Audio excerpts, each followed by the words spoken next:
The lobby of the Grand Harbor Hotel was built to impress people who already expected to be impressed.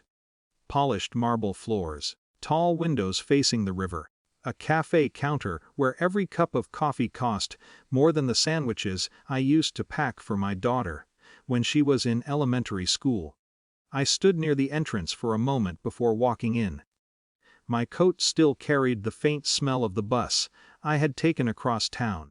The doorman gave me a quick glance. Nothing rude, nothing welcoming either, just the quiet calculation hotels learn to make about who belongs inside their lobby. Melissa had texted me the night before. "If you want to talk, come to the Grand Harbor tomorrow afternoon." That was all. For months our conversations had been short and brittle. Still, the message felt like a door cracked open. I told myself it was worth trying. She was easy to spot. Melissa sat at a low cafe table near the center of the lobby. Her husband, Darren, leaned back in his chair scrolling through his phone. Between them sat a tall iced coffee and a small tripod holding a phone pointed directly at Melissa's face. At first I thought she was taking a video. Then I noticed the comments moving across the screen. Livestream. Her voice carried across the lobby in that bright, animated tone people use when they're performing for strangers.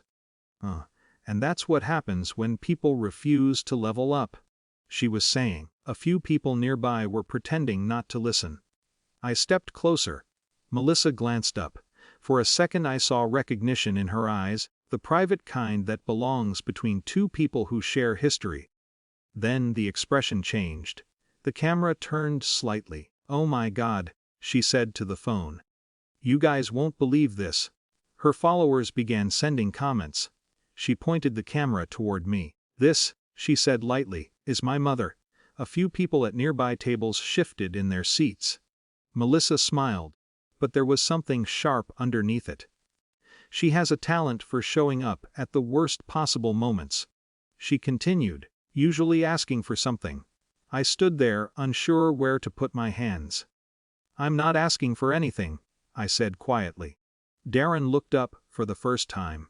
He studied me the way people sometimes look at someone who wandered into the wrong place. Melissa laughed toward the camera. "You guys see this? She always looks like this. Like she just rolled out of a thrift store donation bin." The words didn't hit all at once.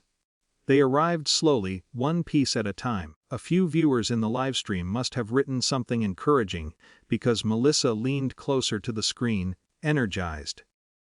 "Honestly," she said, "I worked way too hard to escape this kind of life." The iced coffee sat beside her hand. She lifted it casually. At first I thought she was just taking a sip. Instead she tipped the cup forward. Cold coffee ran down my jacket and shirt. For a moment the lobby was silent. Melissa burst into a quick laugh that sounded slightly too loud. "Oops," she said to the camera. "Wes, some stains don't come out." Darren reached into his pocket.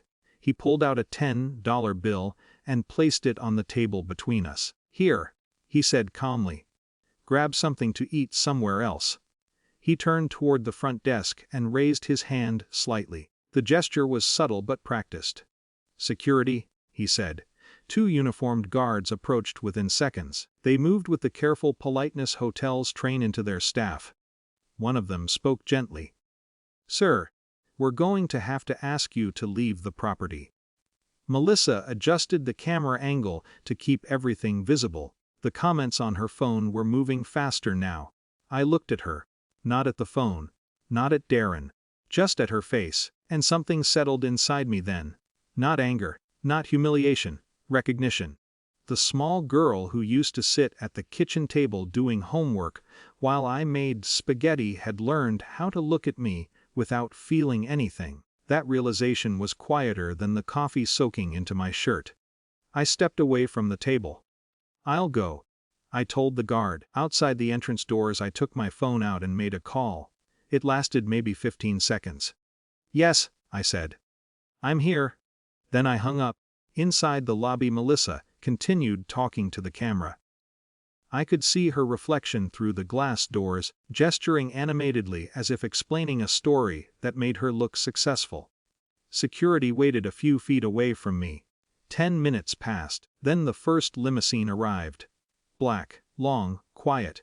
It stopped directly in front of the hotel entrance. Another pulled in behind it, then another. 5 in total. Drivers stepped out almost simultaneously.